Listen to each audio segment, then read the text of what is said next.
The Alternative Dig Talk. Real issues, real talk.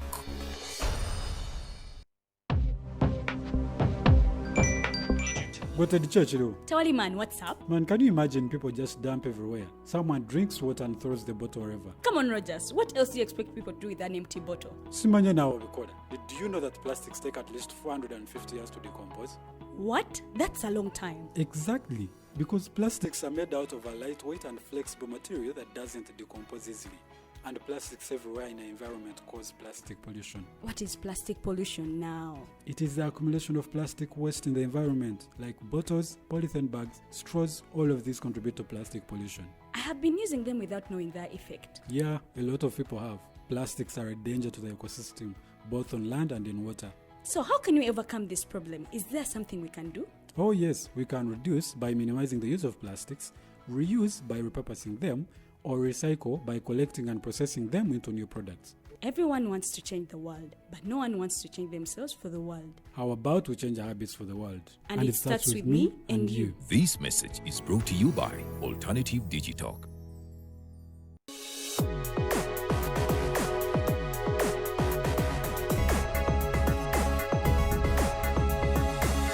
The Alternative Dig Talk.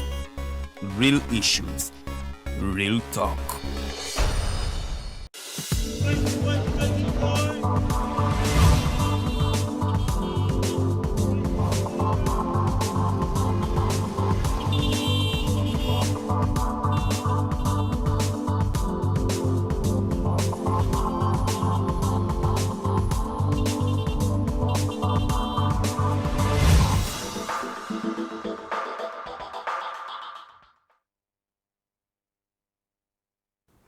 Tokolikeyo nnyo mu kuwummulamuko kyali ku program The Mighty Drive tuba tuyingidde ekitundu kyaffe ekyokubiri. Nja kukubiriza nnyo okulaba nga nti ate oteeka ekibuuzo kyo oba suggestion yo oba idea yo ki kyolowooza mu comment section. Nja kubanga ate mbiyitayita mu show yaffe nga bwetambula. Osobola okukozesa comment section ya Facebook ku The Alternative Uganda oba TikTok TV oba ate n'okozesa ku YouTube at The Alternative Uganda. Munnanga ate osobola okubanga ate oyongerayo oba ogaziya discussion eno ng'okozesa hashtag The Mighty Drive on X. Sobola okubanga ate tukubaganya ebirowoozo kweza ensonga ze tuba twogerako. Wetuwumuliddemu ate omukulu abadde atunnyonnyodde butya opposition bweyimiridde. Kakati awo njagala okumubuuliza ekibuuzo Mr. Norman. Olowooza with that state of opposition, are they ready to take power? Readiness varies. Sometimes waliwo abantu bangi betubadde nga nabo naffe mu kuwangaala kuno nga tebali ready to take power, but when power is ready to be taken, it is possible. So is power ready to be taken? Power is ready to be taken with some very few abali ready to take power.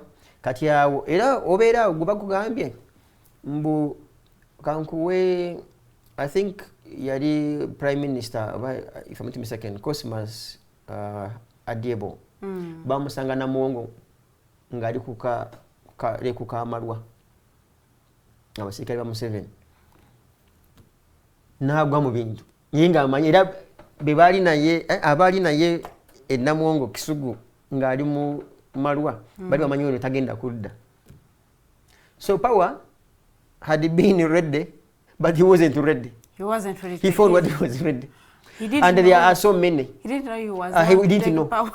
Bw'osoma akatabo ka akisibanaga timagala kusoma ayi tujja simana kumancha bagamba bw'osoma akatabo ka Gilbert Bukenya bamukubira bukubizi simu yenga amanyi jasiru kibozi ngogufu agudde mugufu siga muno yali prepared misibanga amanyi waliwo omuntu gw'osanga Yesu nga kati obalaba ngali ready kati nga bwolaba mbabazi bambi yefuula ready nayambala amasuti gonna naga shopping nga yenda bwa president kumbe bote bunabeera ready to be taken. So the opposition that we have, mulimu abantu abali ready to take the power by their presentation, by appearance, by composure. Bambi ngo balaba nga just obuyinza bwe buluddewo. Neno osanga bali bannaffe nga ga mazima. Nga n'obukulembeze bwe buwulira mbu babwetegekera bweyongerayo bweyongezi. And you see all these characters in parliament. Because that house should be preparing bannaffe okulaba nti this is a presidential material. This is a what ne parliament yaffe bwogiraba ogenda okulaba nga mulimu a class monitor material, mulimu a counselor material, bambi ne bakusobera nga tijja kwetaagisa nnyo amaanyi okubasaako eriise George otegeere presidential material bwe baliwa and counselor material oba head boy material. Ne head boy materials bwe bali mu parliament ya Uganda. Naddala nnyo nga babiri. Sijja kwogera manya gabo beemanyi kati bo beetegedde mbu ono ye head boy material. Ate nga ne mu head boy masomero g'erwengo jenga tojja muteeka city parents tajja bukola abaana bajja mu challenginga abo gye bali ngaye kyakola nza yasiremu namwe mukenyi mubalaba nga parliament hanso tula bwalingiza bati mu mira bwatereza ka make up timwala bali benyonyogera ngula aweweta mu nekigodo kino kyobulago no but these things are on record haven't you watched those things nga some woman ngali ku wa wedding amtereza you know in enkona so someone can be someone's husband but they are your friend. Okay, I didn't know that the parliament is there for friendship. Anyways, issue erinti that is the state of the art in as far as politics is concerned. Opposition for some reason ekifaananyi by and large ekulaga mbu erirredde naye bw'ogituuza wansi for instance kankubulire Farida n'abatulaba okimanyi nti singa Bobi Wine yawangulwa president 2021 yali agenda kuwangalako emyezi 6 maximum. Why? Good. Kati wazosomye why ejidde wenjagalira nti aina abaka bameka mu parliament nupe na atanumba meka mu 9 mu 8 mu 6 5 kati singa jajja mwami yatule ewe kisozi nga bamuwangudde nakkiriza deliberately nakkiza gamba kanda gembu no Uganda mu democracy Bobi Wine avi magere nagenda mu Ntebe ngabu yagambanga nira Chief Justice bambi ni electoral commission bamulayize kololo mu Gwokutaano. I can assure you Bobi Wine yajja kuvuga okuva mu Gwokutaano nga yakalayira paka nga mu Gwomwenda maximum oba mu Gwekumi, and this is why oyina abaka 5 mu 6 parliament ebina plus over in fact ebina plus nga bya NRM they wake up in the morning ne baku impeaching and that is very obvious. Meaning Bobi Wine ina choice emu kujja nafuuka what I would term a democratic dictator. So kagobe ki parliament kyona n'ababa bagoberemu yezo obuyinza asewe embeera ey'obwenkanya maybe kusawuka lulukala or something. Short of that he would be impeached with even no mwezi gumu. All Museveni would need is to mobilize his numbers abakwata mu bina ne impeachinga president w'abantu. Kati ejo opposition yogwe jowolere okay stojweleza pase opposition eyesasa namwe jatwala obuyinza. How prepared is it okufiringa parliament eyo ne bangena majority? Answer wejibuza ne bobuza munango wemagere aizo butabana yo bojibuza bena jana nkombi tebajina wadipi yetajimanyi kwanga naye kati ali awo asiba bikutuka so owa magerenze ndowooza nti alina yo olw'ensonga nti abadde nga akola mobilization ebeera geared to you know okufuna obuwagizi mu bitundu ebyenjawulo okulaba nti woba oleesa omubaka wo oba candidate wo asobola okufuna abamulonda.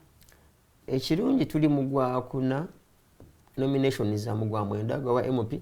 I want those people to prove me otherwise impossible of feeling a parliamentary candidate in every constituency in this country and by God's grace campaign and ensure that their candidates win.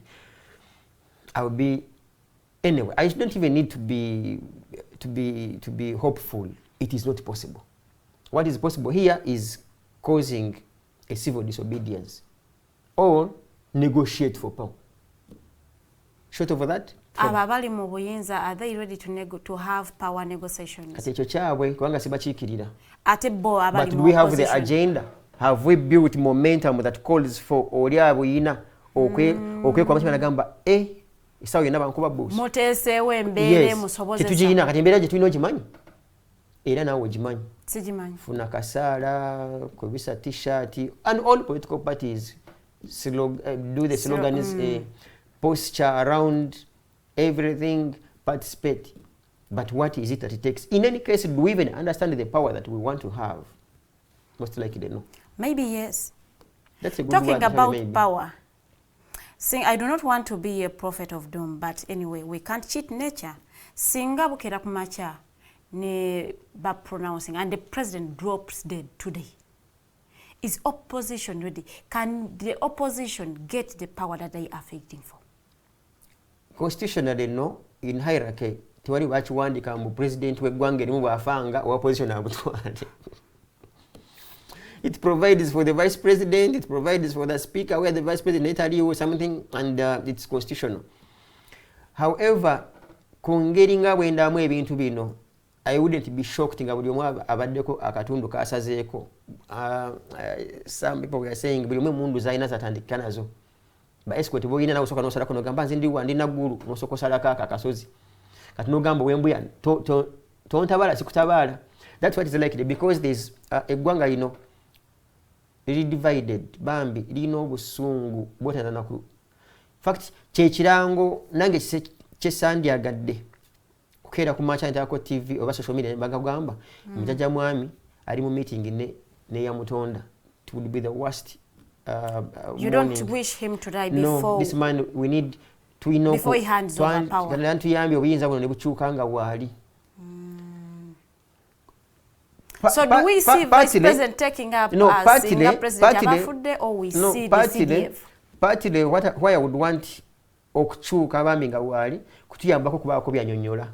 I would be very glad to see Mr. Museveni and some of his colleagues nga balinga at least a magistrate's court, maybe to answer some questions we think they must be answered.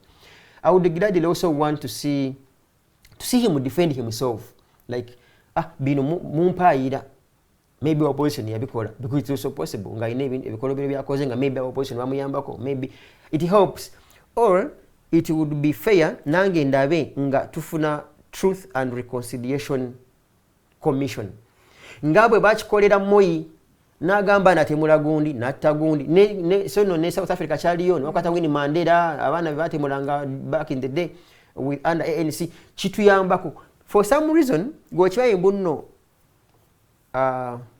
what was his name Kanyamunyu bwe yagenda eggulu mu Northern Uganda ne yetondera be yatira omuntu for some reason bamusonyiwa ku mutima.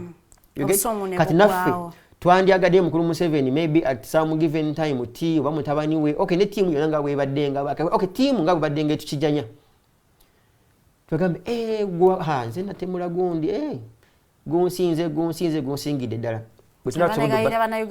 bansonyiwe kubanga tetujja kusobola kutwala ggwanga lino mu maaso between me and you singa mukulu Museveni ne banne batuva mu maaso nga tebeetondedde bannayuganda bye bakola kubanga tujja kwalaliramu n'abaana baabwe n'abazzukulu ate kye tutaagala. We don't want to push our hatred for what has been done to us to the children and grandchildren of our leaders. So tetaaga obusungu bwaffe tububalage batwetondere tubasonyiwe Uganda esonga emberi. Don't you think those are some of the reasons why Mr. Museveni would say would rather stick to power or die in power than put myself into that situation of answering to people, I did this, nsaba munsonyiwe bannange nakola kino olw'ensonga bweziti ne bweziti. Nanti wengambira nti ak'obuntu kaba watu alina ak'obuntu naye banga alina ak'obuntu. I think it's a fair thing. It's a fair deal, by the way. It's a fair deal. Kubanga Moi afudde nga statesman. You get? Winnie Mandela is South Africa. But she did lots of things. Nga arivejinga kulwabawo okubeera mu komera n'abakabulu bye batuusaako. You get? Yeah. There are so many places. So you talk and say, okay, wabba meka nti ente million emu ku myaka gy'ekyenda 10 zikumala okukamamu otuta ku makya nga tubuguma n'otunywa zino balance bwa government. Netuziteeka ku biro era tuzireeta ennyama tugitunda so nituwerera abaana bakuno beyakonya because abaana emyaka 4 gyamaze mu kulembeze buno waliwo abaana ng'ennaku yaabwe n'ebizibu balina tebiritereera. And we speak these things painfully nti omwana yava mu ssomero nga tasobodde kusoma. Mukulu Museveni ne bw'abanga Katonda amujjuludde gavumenti ne bw'ekyuka omusajja oyo kati takyali mwana omusajja oyo chances and n'abaana be tajja kusobola baweerera. You get? Nti abantu ebatta nga kabaka bamuganyo genda ebugerere oba abaana batta 219. You get? Mukalulu ka tuwali kapenza 219 I think. Nti eyennaku abazadde baabwe gye balina ku mutima it is hard okugisangula nti omusajja yafiirwa mukyala we ng'azaala just because mu ddwaliro tewabadde busobozi butereeza mukazi ono. Maama w'oyo omukyala w'oyo omuwala n'abaana kamulekwa kabaleseewo ennaku baba Jebana eyosa lumonde. So all that pain has to be sorted through this Truth and Reconciliation Commission over engagement. Era waliyo n'aba opposition nabo batuliddemu olukwe nga tulibeerawo mu that commission omusajja asonge mu MP mwagambe naye gundi gwalinga muboloka mu kintu kino naye atwetondere nga bwe yalinga ewa Moyi ate siwala Kinyana Mpindi closer here Kenya but Moyi was buried as a statesman. If bana batawale mukulembeze bwabanga batwagala ngera nabo beyagaliza because bwe beera the other way around. I can assure you abantu bebanga tetusabidde gwanga lino kisobokera okuba nti omuntu asobola okuva ekkololo nayambala ekigomesi sono nga baddenga minisa naye nga yeebuzabuza neefuula ne masikini ku kkubo nga noonya oluwenda lwanaabayitako because it happens okunywa kutuzi nomugamba hona bagamba mwana wange kankweze nkwata ompita hona lebo sinze tonnandaba which we don't want because it happened in Congo. It happened in Congo here. It happened here even when Museveni was coming back. Era bagamba namayo bagamba bageesoka nga bwesose ekkololo nga bukadogo kajja n'awandikako erinnya lye ku gate eyo ne bakati gwobojja eyo n'ogibuuka n'odda ku ndala beetwaliddwa. Yes, abalango balina embuzi ku balcony ez'ekkololo ne Old Kampala eyo bugoloobi sebo ng'embuzi zaabwe zirira ku balcony nga zirina essapendo zanywanga ne wine naye emisinde gye baatwala. So we don't want that to happen here. Gwe ne gwali okwemaka faananyi ng'otafiira dduka ng'ayambadde kishooti akakitaka ng'ayambadde nga dduka. Oyo kafaananyi nga muhooza ayambadde akapale kakitaka ngadduka emisinde nga n'akalivu akasaze lwaki balibadde bambala bwa kitaka nanti kekamusobola okuwenyuuka ate kati onayambala bitraka ate osobola okudduka olina kwambala kampi omanyuka emisinde kuba akafaananyi Moses ali kati abayitawo. So we don't want that situation to reach here. You get? There are so many. So bwe bateekawo embeera etuuza ku round table tuleeta our concerns nabo ne bayita bagamba munange mutusonyiwe twakola A, B, C and Z. Ojjukira n'omwana yali amenyese okugulu mu kampeni ze Kawempe. Oyo omwana kwa makafaananyi ng'afunye ku komanda wa Jati 1-on-1 teba interview ku Mutuga. Do you imagine the pain that boy, that young man was going through? You get? Katwagala bano abantu baveeyo ne bona baba ku parade because that commission can even take emyezi nga mukaaga preparing the transition for this country. You parade all of them, commandant wa Jati atwetondere ne Kayihura tukyamwinako naffe enkovu mukyamwinako obusungu obadde oti ate butumbira buli lunaku. You get? So mwagala abeetondere ati so mubangi bonna baveeyo ne babeera digital okuyonga digital gumanyi obusungu bweyina ku CMI because these are things we cannot run away from.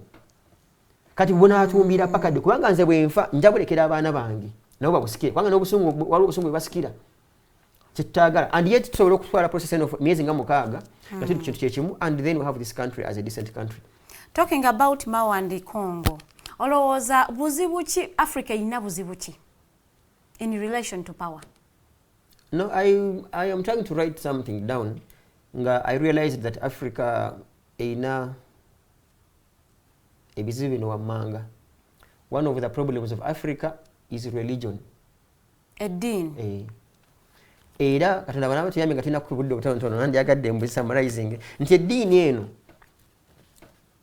ejja n'ekugamba kati zino essaawa osobola ogenda mu kkanisa n'ogamba gwe Tumuhimbise tolina mulimu omaze emyaka 2 tolina mulimu pastor n'akutunira bw'ati n'eriisa ejjogi n'asooka ttako eriisa olimu bw'ati nagamba gwe kizibu ky'olinnya erinnya eryo erya jjajjaawo lirimu emizimu nga 10 tegikwagaliza kuwanga egikulondoola naye pastor y'omu yoyo oba reverend tasobola kugamba nti ebbula ly'emirimu waliwo sente ze bakuwulise nazo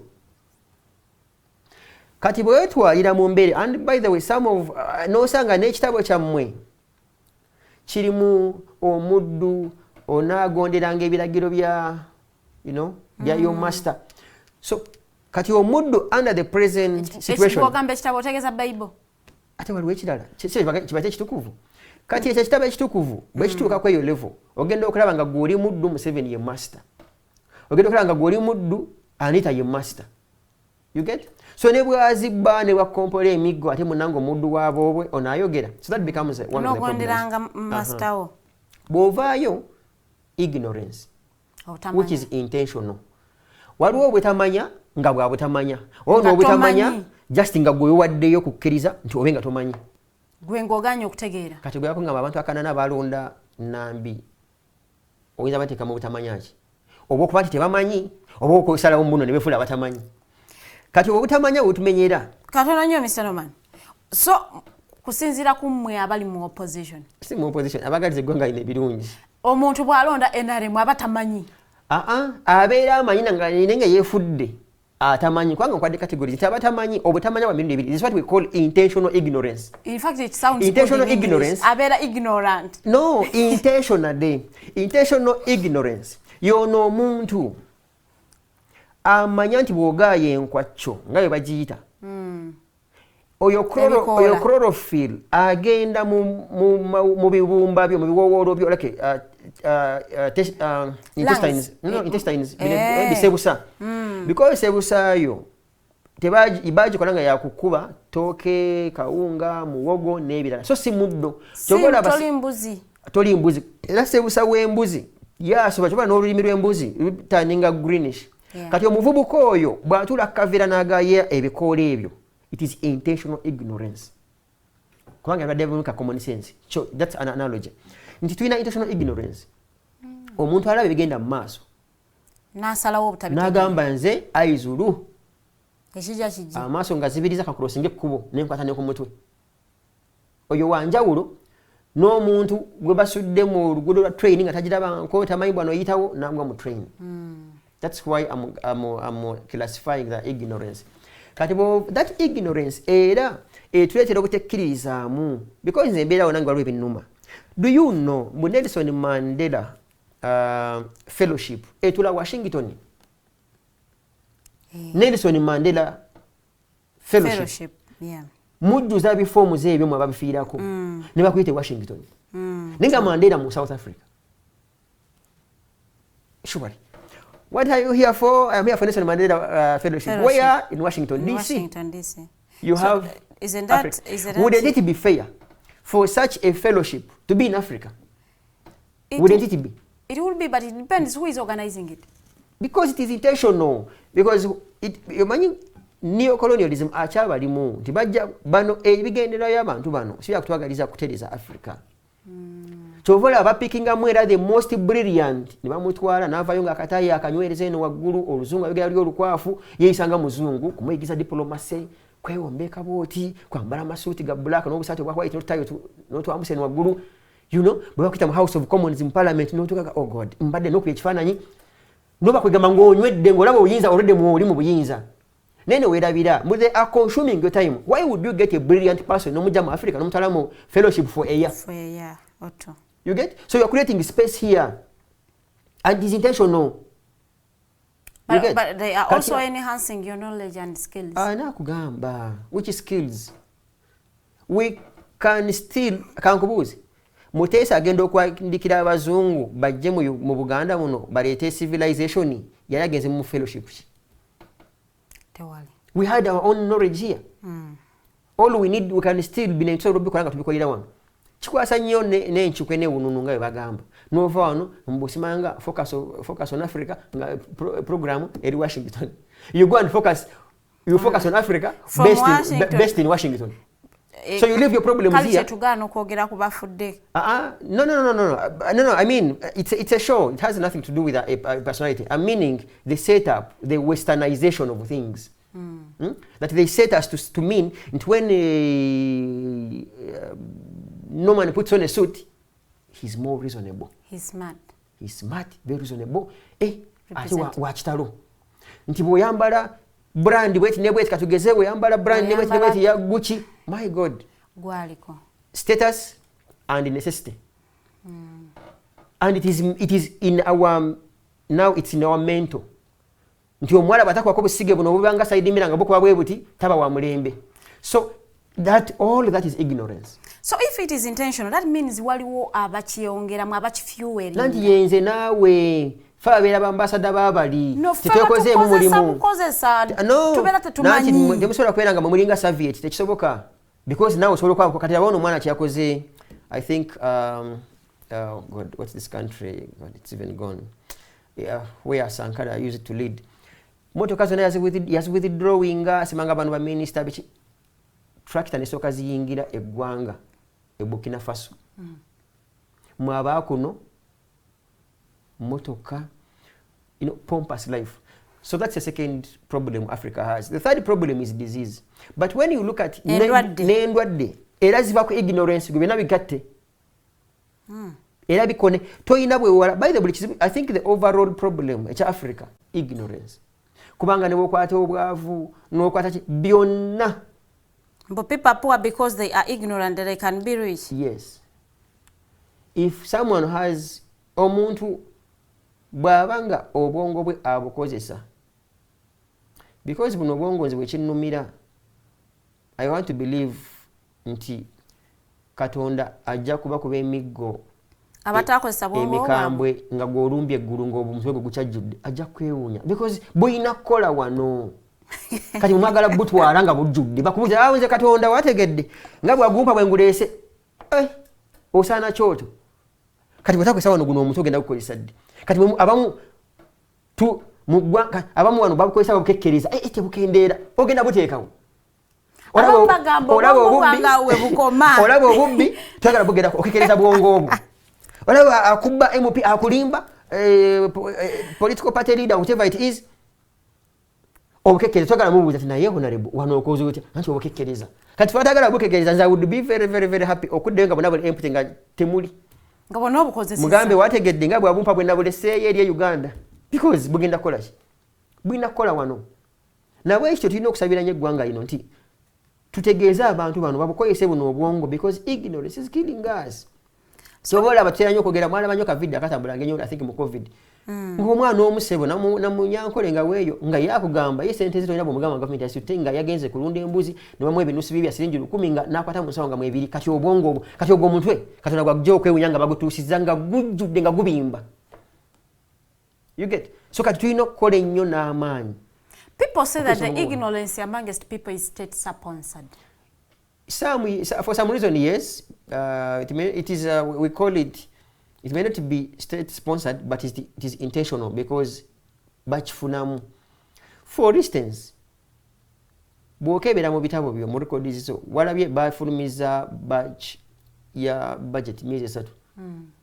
Musajja mukulu nga ameremenya yenanyirira ku musolo gwange kwatudde natugamba muno tetufa era nsabira nnyo nemekufa natugisabye emyaka egi etano mukati ebyalima mu myaka 4 I getting that ebyalima mu myaka 4 kati yagambye tubaweegi tetufa era tusaba nnyo tuwangaye tubirabe ebigenda chuka bwolaba the biggest expenses we have here zigenda mu salaries you get and wages meaning muno mulimu amafuta ka esiko omukulu ebitumbuwa butipingo obwo insurance y'eddwaliro ebyo nabigendawa kati mu service delivery babuwe niwe nga buli mu just bu drop sibwe buti so that treating ignorance kati singa tuina abantu milioni ng'emu ng'ebinyonyola nga bwe mbinyonyola ng'ebitegeera wala ya Mungu nga basira bagamba twandikedde ku nguudo Nemulago butali mu mativu. Kwanga tubeeranko. Naye ekizibu ekiri wano nti n'omuntu atali mu mativu talina bwongo bumukakasa bumutegeeza nti wategedde nti oli mu mativu. Abeera ngamba kirabika nzinduza ko ni mu biye waffe kirabika kika kyange ekyemmamba kirabika ekizibu kiri ku mukulu w'ekika then nakeera mu ddiini bamusabira kati n'asiibayo nakulamba. Oba abantu the things you think affect them they don't affect them. Because that's ignorance because what you don't know. Nati bamanyi. So have to deal with ubutamanya. So with such allocations zebatu what? Gwandi evident omuntu amanyi banu madde siringi 5 nalonda. Omuntu amanyi. Nga gwo omutwego gukola era n'okulowooza tokusasulira musolo. You get? Nini bakwa siringi 10. Oba no gamba MPA won honorable zinzijamu. Like seriously would you? Could be embeera nga yebatuusa mweyo nga ey'obutamanya. Embeera ey'obwavu. Sida nanti ey'obutamanya. Toyinza kwawula ku bwavu ku butamanya. Muzine ensonga zonga toyogeddeeko ku bwavu. Nanti obwavu mbadde nkyaleeta. Era obwavu ne ngamba buli attached ku butamanya. Obwavu buli attached ku butamanya. Kati bwe maliza okuva kyonna n'okisindika eri abakulembeze ba Africa. kubanga tebaagala tumanye batya media ojja kuziraba abakulembeze balina speeches oziwulira ne mukwano gwange omu yabadde mu komiti ng'asaba ssente za bukalimpita wambu ye ministry ndowooza amaanyi bageewulira ag'ekisajja ate tunagamba kino ag'ekikyala ng'ayinamu ssente naye ng'azidefendinga babayambe ministry ya justice and constitutional affairs literally eberimu with some bit of a department of love affairs because munnange wesabira budget bakuwe obupiira okijunguludde bulala okusinziira nga bwe bakipresenting sandi kijunguludde singa teyakireeta ng'olawojogera ku ministry endala gwe singa teyakireese mmawu n'adifendinga bagala ssente ezo bagulire abantu obupiira n'ebirala babulako tugamba tubasasulire n'eroogi naye yawadde example n'agamba nti the same way it is done within parliament nti babagulira ababaka obupiira now let me tell you Farida n'abatulaba it would be very silly of any useful country and a budgeting committee for instance okufuna omutemwa ne bagamba guno ogenda kuyigiza ababaka ba parliament okunaaba engalo because that is the basic that at least we think given their position kale kino tekyandibakosezza. You get? I am not saying that okufuna emisomo egirwanyisa obulwadde bwa siriimu kibi naye baani be tukiwa. Are you getting the point? For not saying nti kibi naye ani akikola era bakikolera wa kati kiri nga kugamba mbu mwagala baboyo ka budget akatonotono bayigirize ba MP okunaaba mu ngalo. You get? Nti oba tufire ka budget akatonotono tuba MP tubayigirize okusalirira enviiri. For me, that's the bottom line. The bottom line is cause CMB bani who are the beneficiaries. Mbu abaana bonna bonna basoma amateeka ne gaba bukaala bonna bonna mu Ministry of Justice and Constitutional Affairs. Of course omwana mulimu n'abalamuzi bagidi because it's a big ministry. Agenda kugawo kalimpitawa agenda kugabirako ne Chief Justice ne ba magistrates n'abalala. Agenda kubayigiriza bukyayi babukozesa. Ajebale. Emirimu gya ministry mau jebale bakuwe bakwenga birole buli kooti nga mulamusana tulo mubuuze oyinamu obupiira awo because for sure you have made this country a very comical country. I mean, as in it's funny and laughable. Okay. Katwogere ku nsonga eri kwogeza bannayuganda obwama eya guild president Walemelerwa ono omwana wa chairman Nyanzi. Kusinzira ku situation sagala jinyonyola nnyo kubanga I believe that you know what is happening. What do you make of this whole situation? Anti byebiri byenakugambyeko our unpreparedness to take power. Nti omuntu omu ajja kwimirira samoya yesigama ekizimbe nga kuliko wifi akatapingemu akuwemule because yogedde yibyatandagadde kuwulira. Yes, so yogedde byatakkiriziganya nabyo. Ne yeerabira nti abantu be bamu bangi nnyo ne mu opposition bakubiza ebifaananyi ne president. Bangi from even the president of NUP President Museveni handshakingako Dr. Kizza Besigye e Namugongo so many times. That isn't the point. But it becomes a point because temumentalinze baana bano temubeesiganze ne bwesigana Museveni emirundi 10 I will come back with my head. That's the challenge. Nti olw'okuba omweraliikirira so you are insecure omanyi nti abantu abakulembeze bamwe katugeze bw'obanga omanyi abakulembeze bamwe bakiboggwe. But at any time they can be buyouts. So obe because omanyi nti akaanako ka mululu tokasembereza kitumbuuwa omanyi sawa yonna kajja kiruma era obwana bw'omululu bwabutumanga chapati oba kusumbuusa kajulwako buno obusonda kati ago banga that's the bottom line. But by and large bannaffe abavuma omwana ono olw'okusinkana mukulu Museveni ku ebifaananyi ate bwe basinkana mukulu Museveni mu banka ku akawunti zaabwe kubeerako Museveni n'ebyo ebifaananyi tebibaayo kati bavuma omwana ono ye wa kifaananyi bo bamusinkana mu mpeke n'abajjamu mu transactions ez'enjawulo kati ono omwana bwafunye opportunity okukubya in any case ne bw'atandibadde ye nga ye guild president era guild president yandibaddewo yenna yabadde ateekwa buteekwa kubeeramu eyo meeting Because there is no way a guild president of a university would The same way we saw most of these heads nga gino emintu egisinga obungi nga giri kololo nga Museveni agulawo parliament. The same heads egibeera mu Serena katugeze nga launchinga budget. You get? Lwaki egimu emitwe tegyekweka? Naye mu byonna, yes, naye mu byonna beba n'ababuddata obwewole obwa promotion. Tebamanyi kigenda maaso mu ggwanga, yeesigama ekizimbe ky'Omuwarabu, whatever it is, oba wano n'asooka asindika obubaka n'omwewuunya. Ate ne wano batandise okugula wifi w'olunaku mu kibuga. Jantuka katugula wa ssaawa nga gamunteekeyo nsooke mbawe mulenziruke. Ogula wifi fedde. So it is very sad. For me, it is okuteekateeka abaana bano nti ajja kusinkana Museveni, they disagree on principle. Aveyo, they even handshake. Agambe, Mr. President, we disagree. And he walks away. That's the generation gye twagala. Kubanga time ejja tuuka katugeze bano nga bali mu bukulembeze ngera olw'abala opposition. Kyogamba tebajja kubasinkananga. But the kind of conversations that the oppositions are having on that situation, would you be proud of them as a member of the opposition? First of all, opposition yatala okufuuka peti. Bava ku nsonga ey'amakulu ey'omuzinzi ne badda mu nsonga etalina makulu ate ne bagiwanya amakulu nga mangi nnyo nno. Kubanga oyo omwana alina omutwe gwe guli independent, yetegereza. Kyokka ekyewuunyisa era ne basuula ne taata we mu kateebe musajja mukulu ku myaka gy'alimu mbu yeetonda. Aneetonda paka ddi? Yetonda ku lw'omwana we. Imagine. Kati awo kimanyi nti abanga afaananye Museveni nati omwana n'akola ebyo ate munnange oveeyo munnaffe wano yatuwemula ng'agamba agajja kulumba Kenya n'ebirala musajja mukulu n'adduka emisinde ne yeetonda. Kati olaba naye bwe yeetonze ku lw'omutabani we. Yeetondera ne America.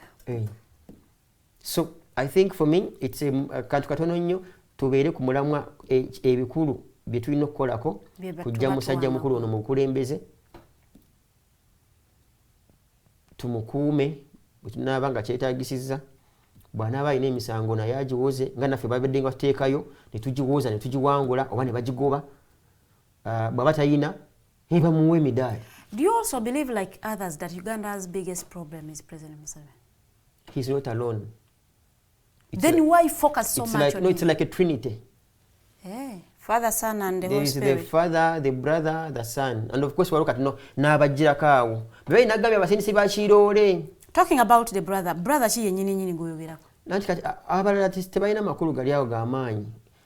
Naye waliwo General omu atuula eggulu. He's a de facto president. In any case, haven't you seen banabbanya nga balinga batudde nga ba head girl? Terminology. I did literature. Terminology. I've said nga atuddenga. I've not said she's a head girl. I've said sitting like or behaving like a head girl, being very humble, as if you are before the Lord. Ekitambula wolaba ekitambula ng'embaata nga kyeyisa ng'embaata ebeera ki? Olumu nzo kwera mpa abaana. Tambula ng'ambaata. So to say, for me, njagaza eggwanga lino ebirungi ate ne mukulu Museveni mwagaliza ebirungi. Gwe tomanyi kitegeeza oyo omwami okubanga ali lwakitula ngalo meeting emu katugeze mu Kampala muno ne bamunona ajja awe his opinion. It feels so nice. You get it feels so nice. Aito manyi bwe kifiiringa bubi nga bakututte ntyaji no yambala ekinu ng'oyina kudduka ne kati gwe nga bw'omulaba kyasobola dde okudduka. Speed gyatambuza sometimes I would agree okutambula si kudduka kana atambula paka wa era atambula kana wali nga atambula kuva ku motoka ye kugenda we bamu setting ebibaata abirambule mu bya PDM. Talk about the push-ups he did during COVID. Sagala genda yeeyo.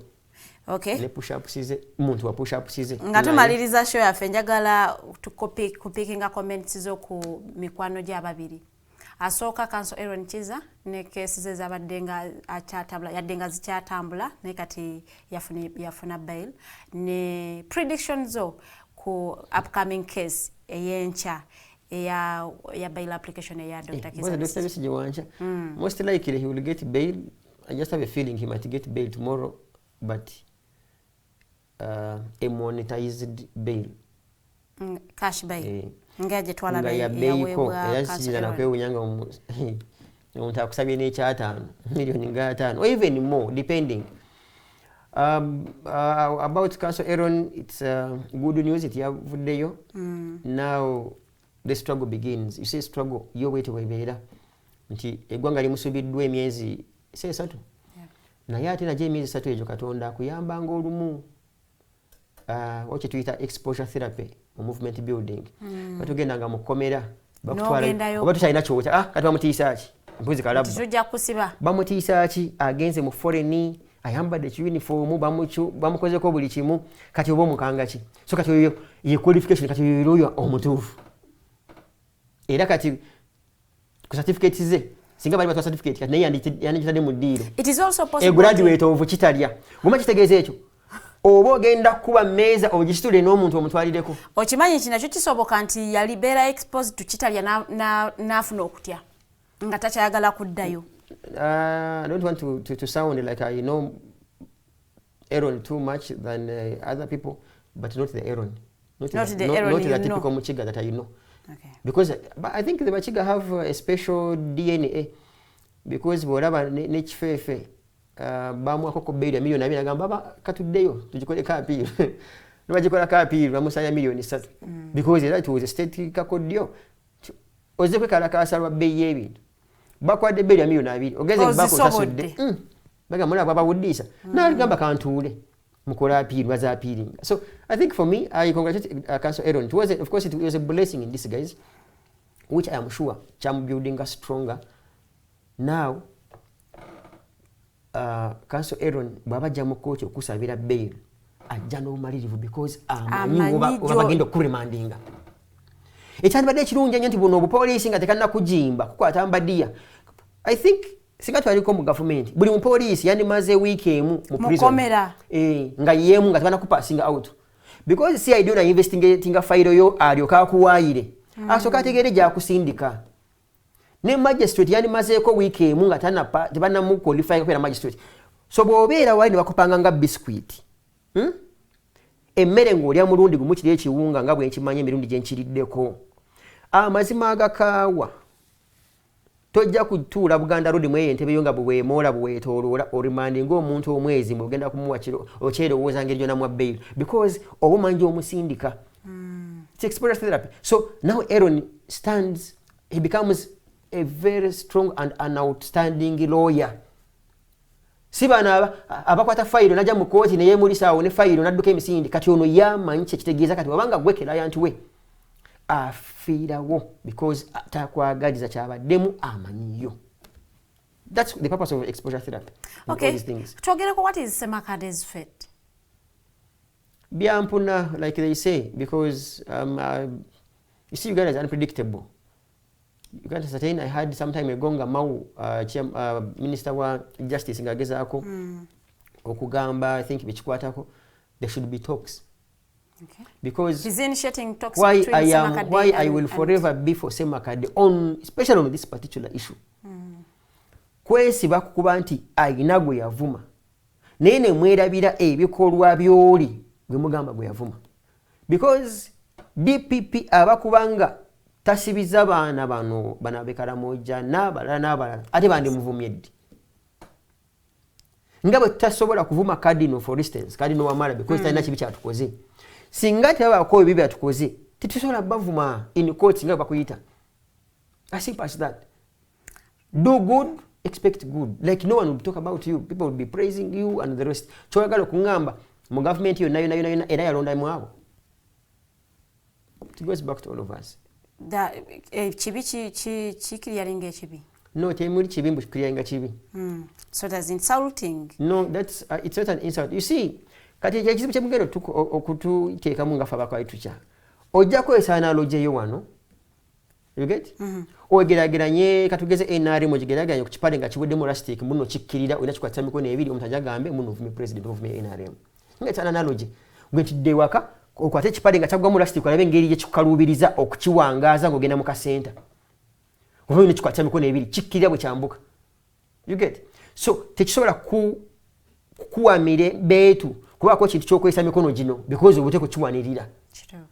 So when you use such an analogy, someone will say you are insulting the NRM, but it's not, just using an analogy. You get? So in particular, it is to say, I am for Semakadde. Ono that, basajja bano basooke beesootinge batereeze ebintu bibalimu. Nga bw'alemedde gy'alemedde.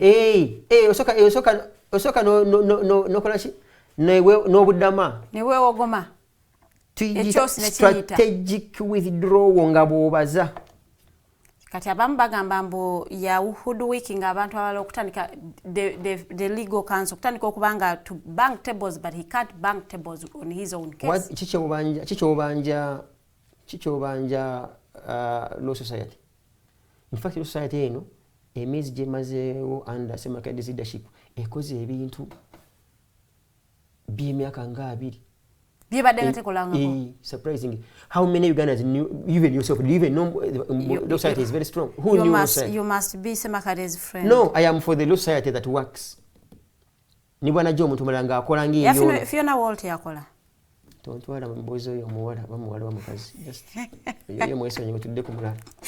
If given a chance, ne bakuwa obukulembeze obwa nga president wa ANC Uganda, what would you do in your first 90 days? Temu tukema. I would first of all with my team nga wala beno tebo bwenyirira. Tutula. Tetulina na kubeera bangi. Netuyise ekirango buli muntu eyabba tumusange kololo. Fata anatusookayo. Bwese twalayo. Kati nga bagane bagamba kana kujjutuka. That is one. I would definitely look at the education policy. First of all, by chasing away anything to do with Western education. I think for some reason it would be ideal to omuntu maybe bw'amalanga senior ekyamaanyi bw'amalanga kyebutwalisenga O level. Agede mu institution emu skills. But from primary to O level is Western education. Because I'm just using it as an example of 4 years. Because it would be ideal for us training abaana bano bibasobola okukola. Yes. Okay, buli obwongo bwe nakugambye bwe talina kutwala nga bujjudde. Bw'omanyi kitegeeza Farida n'abatulaba nti tuli mu literally like a 4th industrial revolution. Yeah. Nga Musk Elon yeefubiridde okufulumya robots biliyoni 8 naye abaddugavu ba kuno tebanategeera banaakola nga robots ezo zifulumye. I think they don't know the impact. Ate bakitegedde. They don't even know that Musk is planning to do that. Masalawo kubusiiringa mu bukozesa mu bukekkereza. Basanyufu. AI. So everyone is singing AI. AI yekugamba, you put it there, how do I apply for bail in court? Nekuwa. Kati lawyer n'omuntu weegwa agenda guteekawo. You get? And Africans tebanneeteeka mu bwongo bulowooza, how are we solving this problem? Because Musk ajja kwa robots nga buli emu agitunda katugeze miliyoni nga 5. Yes. Era abagaga bakuno ba capitalists abatagala kukozesa abantu n'abalala agikwate agwe robots. Kati gwogenda kuddawa baabo okuva eri ebusoga. Obusoga. Nate beba mu kwatandikirwako. Ngenda kudda busoga. Muri mu bikaddo. Kimu 2 mulowooza kilo y'ebikajje n'agula mmeka. Temunalowooza kati abakulembeze baffe tebannatuteekateeka kututegeeza ti naye abaffe bali balowooza kino bakola kino ffe tugenda kuddawa. Do you know kati for instance social media yajja, print media eri mu kusaanawo. Yes. How many people still buy hard copies of newspapers? Yeah, it did. You get?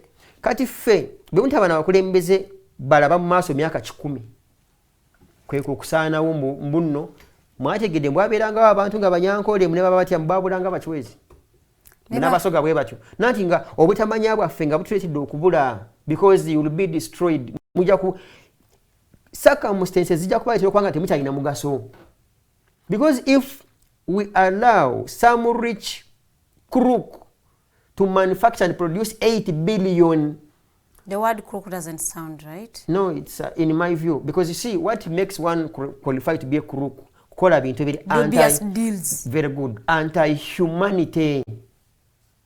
Yakutondera omukyala musimanga waliwo omukyala wa AI. AI girlfriend. Haven't you been? I mean, I'm on social media. I see these things. Kavayo kegira obukekola obusolosolo. Robot. AI boyfriend, AI husband, AI, and people are praising technology. Everything must be questioned. Even technology must be limited. To what extent? And there are advantages of AI. I am talking about technology as a whole. Everything has to be questioned. Gokola billion, as in billion munana. Omechitegeeza zenkana ne billion z'abantu. Jukira zote zifa. So chances are, like the New World Order dictates, there will not be need humanity abantu okusigalawo mate mwina mugaso muli baki.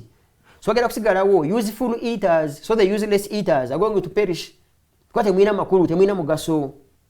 And our presidents are there. Mukulu Museveni, I will use his analogy.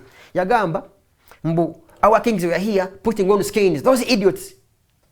I don't want to be tempted to say that our leaders are not reasonable enough to plan for our future because they are seeing these things.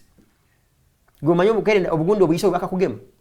Kimu bibiri abawala muri wa tubageme n'abaana chui bakakutekamu. Ye muri wa musujja. Whoever evaluates what is being injected in you and the impact and the consequences.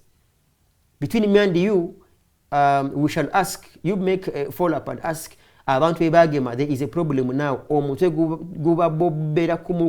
a big number. It's on record. People are complaining about headache. Is it even recorded anywhere?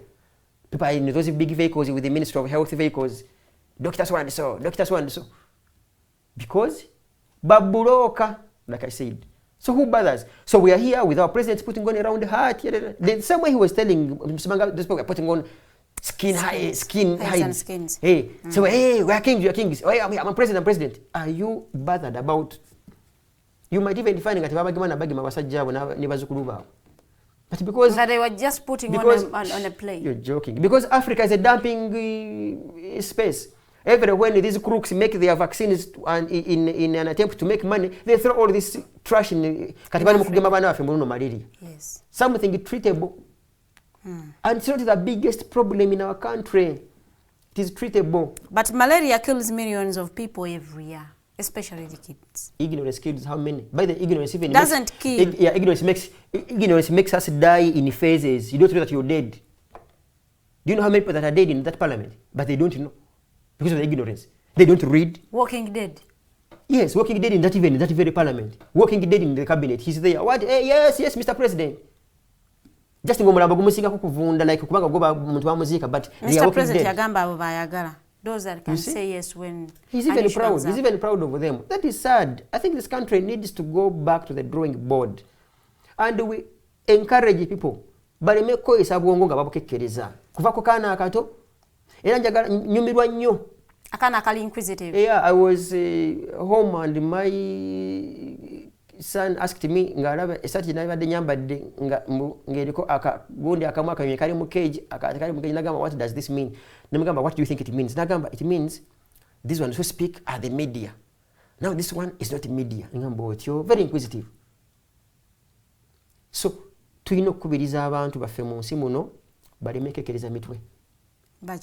Teri birabo, teri ngule gye bagenda kwa muntu nga zizaayo wakatonda omutwe nga gujjudde. Sibula abatulabye olunaku lwaleero. Bannaffe abatulabye nkyabakubiriza teri muntu katonda gwagenda kuba kirabo kyakugenda na mutwe nga gujjudde nga tabukozesezza. Ate teri kibonerezo kye bawa muntu akozeseza bwongo kubumala mu kiwanga. But we are punishing you for overusing your brain. Bwe tugenda ku remandinga ne sentence gwomuntu okozeseza ku speed y'amaanyi nnyo tewagukekereza. Nga bonaga muno wabbye sente wabbye omusolo. Teri kooti egenda kuvunaana. Mbu wategedde tugenza okukola nga bukendedde obukozesezza nnyo. No. Bukozesa kale tukulabe nga buweddemu ng'obukozesezza. Naye omuntu n'obeera obwongo n'obutuulako obutuuzi ne buziba. Ngobuyina sono tobusabira na permission kubukozesa. Tebuli application mbo wandikire DC bukalasa I hereby write to you on this 10% of my brains. so there kera ku macha kwesa mutwegu abantu mu Kampala wano nga bali mukozesa omutwe gwabwe to survive abo betwagala bongeremu tubukoyese n'okwagala okukyusa gavumenti eno twongeremu kyeyolese mukaluka nakaddako nti twakozesa nisagala kubeerawo nga abaloze nale muli bameka teba mukama bane mutibaganya gikozesa akuume atakuumira mpeera nja kubeebaza abatambudde naffe okuva waliwo ettandikidde programu eno ku ssaawa 2 ate paka wano wetunzikidde show yaffe nsuubira nti mugyemu ekyokuyiga mpozi nammwe abali mu kugenda okwetaba mu byokulonda oba okwesimbawo mubeere abantu abalimu ensa tuleme kwenyigira mu vote rigging oba okugula abawagizi oba abalonzi mpozi n'ekirala bannaaye tusomese abo betwagala okutulonda omugaso gw'okulonda kubanga it is your civic duty nga citizen okubanga okola civic education wofuna akadde abantu bo bayiteyitemu nga bobategeeza omugaso gw'okulonda ne lwaki balina okulonda na butya bwe balonda nja kubaagaliza olunaku olungi tusinkana olunaku olw'enkya zigenda kubeera 2 tujja kuba tudde mu buwangwa nneno.